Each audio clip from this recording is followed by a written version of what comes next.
सभी देशवासियों को मेरा नमस्कार। प्यारे दोस्तों, आप सबको आज के पावन पर्व 73वें गणतंत्र दिवस की बहुत बहुत शुभकामनाएं, बधाइयाँ। प्रिय मित्रों, आज पूरा देश हर्ष और उल्लास से 73वां गणतंत्र दिवस समारोह मना रहा है। तो सबसे पहले सफलता डिजिटल की ओर से मैं आपको लाख लाख बधाइयाँ और शुभकामना देना चाहूँगा इस गणतंत्र दिवस समारोह की। और इस गणतंत्र दिवस के उपलक्ष्य में मैं आपसे कुछ बातें शेयर करना चाहूँगा। इसके बारे में आपको कुछ बताना चाहूँगा। हम लगातार 1950 से गणतंत्र दिवस समारोह को मना रहे हैं। इस गणतंत्र दिवस को मनाने में हमारे कानूनविद डॉक्टर भीमराव अंबेडकर का विशेष योगदान रहा और उन्हीं के ही कारण हमारा संविधान अस्तित्व में आया, हमारा संविधान बन सका। और हमारे देश में 26 जनवरी 1950 को यह संविधान अंगीकृत किया गया, स्वीकार किया गया और सभी देशवासियों पर समान रूप से हमारा संविधान उस दिन से लागू हुआ।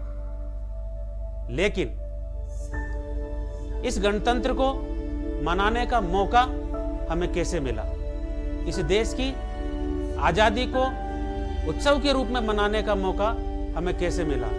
प्यारे दोस्तों, आप सब जानते हैं अच्छे तरीके से, हमारे महानायकों ने अपने बलिदान से, अपने अपूर्व बलिदान से, जिसे कभी भुलाया नहीं जा सकता, अपने बलिदानों से इस देश की जो जनता गुलामी की जंजीरों में जकड़ी हुई थी उन्हें आजाद कराया, जिनके बलिदान को कभी भुलाया नहीं जा सकता है। महात्मा गांधी, सुभाष चंद्र बोस, भगत सिंह, राजगुरु, सुखदेव, रानी लक्ष्मीबाई, लाला लाजपत राय, ऐसे असंख्य महानायक हुए हैं जिन्होंने आजादी की मशाल जलाई, लोगों को प्रेरित किया, प्रोत्साहित किया और धीरे धीरे सारी जो जनमानस था वह जनमानस अंग्रेजों के खिलाफ खड़ा हुआ और उनके साथ लगा, उन नेताओं के साथ लगा। उनकी महानायकों की ताकत बढ़ी और उनकी इस बढ़ी हुई ताकत के कारण आखिरकार 15 अगस्त 1947 को अंग्रेजों को हमारे देश को आजाद करना पड़ा।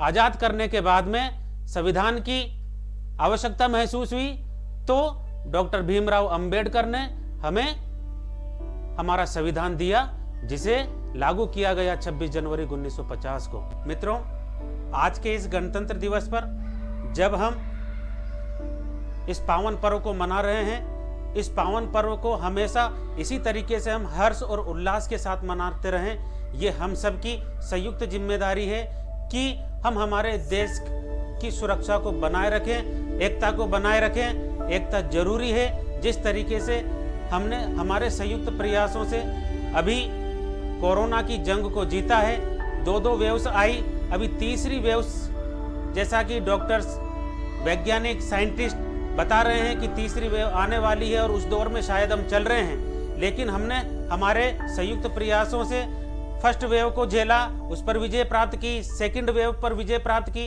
ये सब हो सका है हमारे आपके संयुक्त प्रयासों से। दोस्तों, इसमें सबसे बड़ी जो महत्वपूर्ण भूमिका है वह है हमारे फ्रंटलाइन वॉरियर्स की, हमारे डॉक्टर्स की, नर्सेस की, मेडिकल स्टाफ की और जितने भी फ्रंटलाइन वर्कर्स हैं, उन सब की सबसे बड़ा योगदान इस जंग को जीतने में रहा है। आप लोगों का भी विशेष योगदान है, क्योंकि जिस तरीके से उन्होंने प्रिकॉशंस बताए वह हम सब ने, आप लोगों ने माने, अपने आप को सुरक्षित किया।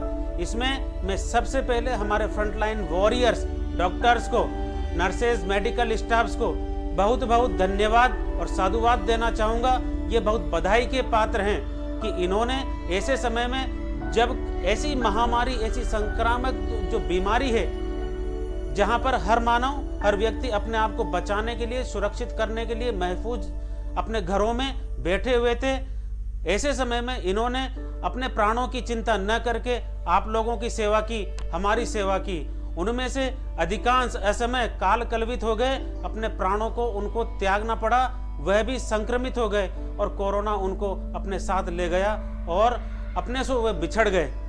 उनके प्रति हमें संवेदना व्यक्त करनी चाहिए कि इस देश की सेवा करते करते, इस देश के नागरिकों की सेवा करते करते ये लोग शहीद हो गए। इनका नाम वास्तव में अमर रहेगा। ऐसे जो जाबाज, जो हमारे सिपाही हैं, ऐसे फ्रंटलाइन वॉरियर्स हैं, इनका नाम हमेशा अक्षुण्य रहेगा। कभी हम इसको मिटा नहीं सकते, उनके योगदान को कम नहीं आंक सकते। दोस्तों, हमें आज के दिन इसी तरीके से एक दूसरे के संबल के साथ देश को आगे बढ़ने की प्रेरणा देनी चाहिए, आगे बढ़ने की एक दूसरे को जज्बा देना चाहिए। इसी भावनाओं के साथ मैं आपको गणतंत्र दिवस की बहुत बहुत बधाइयां देता हूं, शुभकामनाएं देता हूं। Thank you very much. जय हिंद, जय भारत।